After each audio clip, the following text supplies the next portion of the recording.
রোববার দিবাগত রাতে ঢাকা থেকে হবিগঞ্জের বানিয়াচং ফিরছিলেন রাজধানীর একটি কলেজের নারী শিক্ষার্থী। শায়েস্তাগঞ্জে নামার কথা থাকলেও ঘুমিয়ে পড়ায় বাসটি চলে যায় মৌলভীবাজারের শেরপুরে। ঘুম ভাঙলে সেখান থেকে আবার বানিয়াচং যাওয়ার উদ্দেশ্যে মা এন্টারপ্রাইজ নামের অপর একটি বাসে ওঠেন।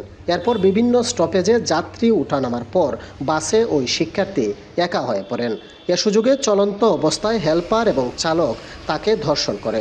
বাসটি নবীগঞ্জের আউশকান্দি এলাকায় পৌঁছালে শিক্ষার্থীর চিৎকার শুনে স্থানীয়রা সেনাবাহিনী ও পুলিশকে খবর দেয়। পরে আইনশৃঙ্খলা বাহিনীর সদস্যরা বাস চালক সাব্বির মিয়াকে গ্রেফতার করতে সক্ষম হলেও পালিয়ে যায় হেলপার লিটন। ভুক্তভোগীকে উদ্ধার করে ভর্তি করা হয় হবিগঞ্জ সদর হাসপাতালে। চিকিৎসক জানিয়েছেন তার শরীরে আঘাতের চিহ্ন রয়েছে। আজকে সকালবেলা একজন ভিকটিম আমাদের হাসপাতালে এসেছেন। আনুমানিক বয়স হচ্ছে 21 বছর এবং ভিকটিমের ভাষ্য অনুযায়ী তাকে দুজন মিলে ধর্ষণ করেছে এবং সম্ভবত এটা বাসে করেছে আর কি, বা কোনো যানবাহনে করেছে। এবং আমার হাসপাতালে আসার পর আমার যে কনসার্ন যে ডক্টর আছেন তিনি ভিকটিমকে যথাযথভাবে পরীক্ষা নিরীক্ষা করেছেন এবং পরবর্তী পরীক্ষা আরও কিছু বাকি আছে। তবে পুরো রিপোর্ট না আসা পর্যন্ত আসলে আমরা পূর্ণাঙ্গ রিপোর্ট প্রকাশ করতে পারছি না।